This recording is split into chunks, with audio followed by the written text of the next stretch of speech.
La vraie force, c'est de garder la foi dans les tempêtes. Écoute-moi bien, toi qui m'entends aujourd'hui. La vie n'est pas facile. La vie, ce n'est pas un long fleuve tranquille. C'est une succession de batailles, de défis, de tempêtes. Peut-être qu'en ce moment tu traverses une tempête dans ta famille, peut-être que tu traverses une tempête dans tes finances, peut-être que c'est dans ta santé, peut-être que c'est dans ton cœur, et parfois tu te demandes « Seigneur, pourquoi moi? Pourquoi ça m'arrive à moi ?»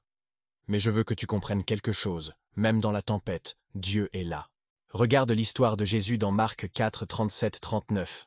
Les disciples étaient dans la barque, il y avait une grande tempête, les vagues remplissaient la barque, et ils avaient peur de mourir. Mais Jésus, lui, dormait tranquillement. Quand ils l'ont réveillé, il a simplement dit « Silence, tais-toi » et le vent s'est calmé. Tu sais ce que ça veut dire? Ça veut dire que peu importe la tempête que tu traverses, Jésus est plus grand que cette tempête. Mais la vraie force, ce n'est pas seulement de voir Jésus calmer la tempête. La vraie force, c'est de garder la foi même quand la tempête continue. La vraie force, c'est de dire « Seigneur, même si je ne comprends pas, je crois en toi.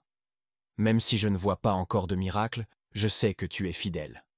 Même si je n'ai plus de force, je choisis de m'accrocher à toi. » La Bible dit dans Habacuc 3, 17-18 « Car le figuier ne fleurira pas, la vigne ne produira rien, le produit de l'olivier manquera, les champs ne donneront pas de nourriture.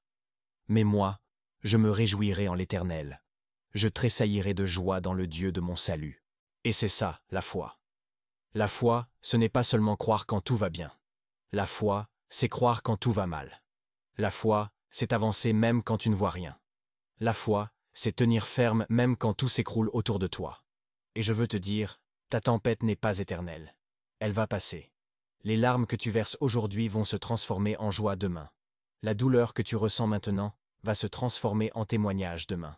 La Bible dit dans Psaume 36, « Le soir arrivent les pleurs, et le matin l'allégresse. » Alors ne perds pas courage.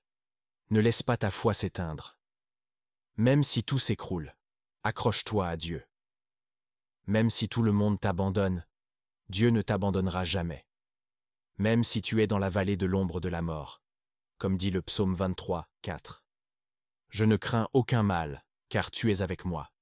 Ta houlette et ton bâton me rassurent.